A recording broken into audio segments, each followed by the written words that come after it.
Hello and welcome to With Wellner Anderson. How are you? I'm glad you're here and joining with me right now. Well, who am I? I've read over 75 books on economics, history, econometrics, and statistics. And I'm a writer, historian, and I'm an economic researcher. I also, years ago, was a network designer. And I remember when I came into the city every day, I used to take the bus and I would buy one of three newspapers. I would buy either the New York Times if I wanted to read some sports.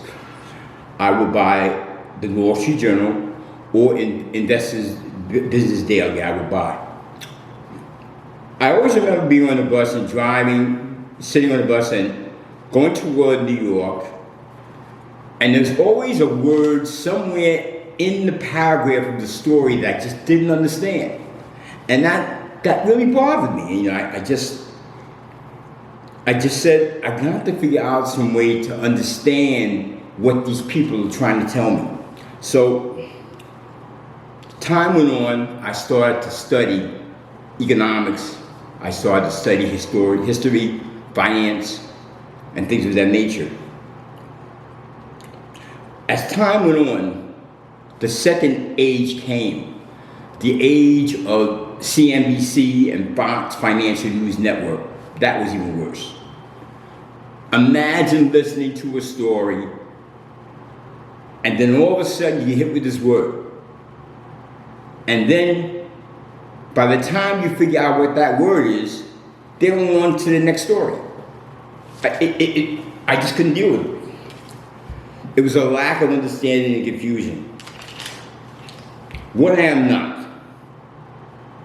If you are looking for economics training or AP economics or undergraduate economics, statistics, econometrics, that's not me.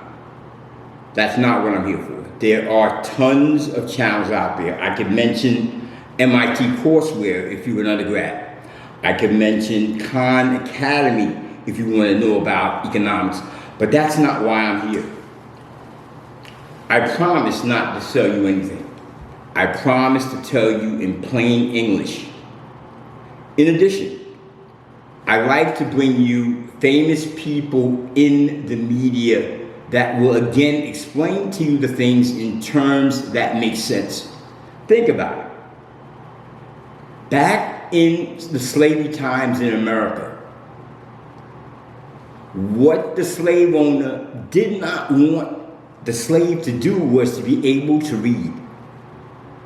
Because when you are reading, you are gaining knowledge.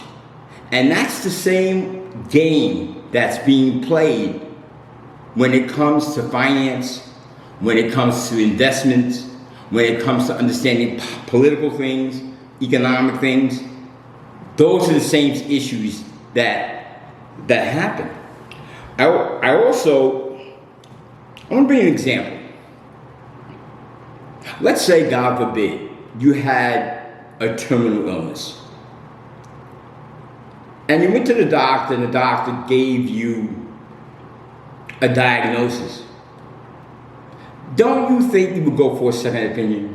Or at least research what the problem is to try to figure out, is the doctor putting you on the proper road? Another example. You go out and buy a home. You may use a real estate agent. You don't let that real estate agent become the only source of information for you. You're going to check the crime rate. You're going to check the school system.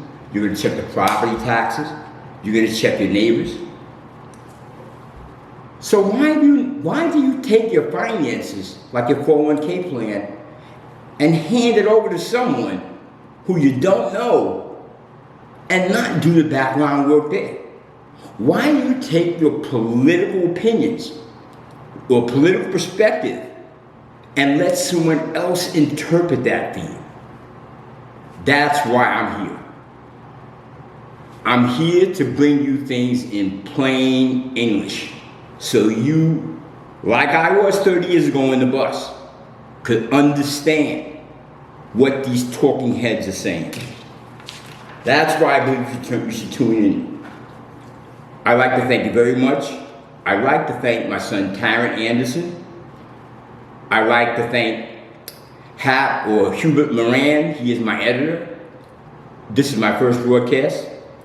The following broadcast is going to be of some interest to you. It's going to be on why a community needs to keep its money in the community.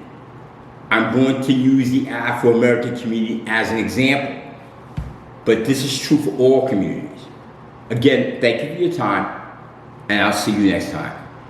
Have a good day.